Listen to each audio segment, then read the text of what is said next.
পদ্মা সেতু নিয়ে একটা মিথ্যা অপবাদ আমাদের উপর দেওয়া হয়েছিল। দুর্ভাগ্যের বিষয় হলো সেটা আমাদের একজন স্বনামধন্য মানুষ, যাকে আমি নিজেই সব থেকে বেশি সুযোগ দিয়েছি,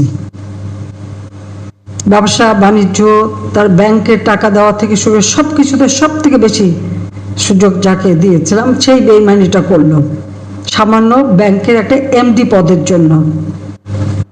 সেটা হলো ডক্টর ইউনূস।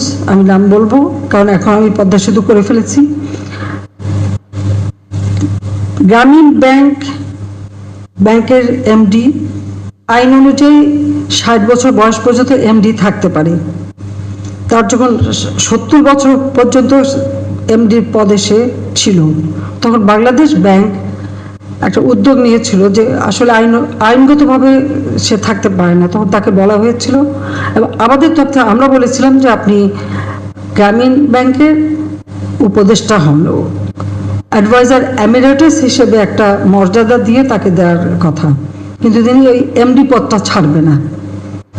অথচ গ্রামীণ ব্যাংক চালাতে পারে না।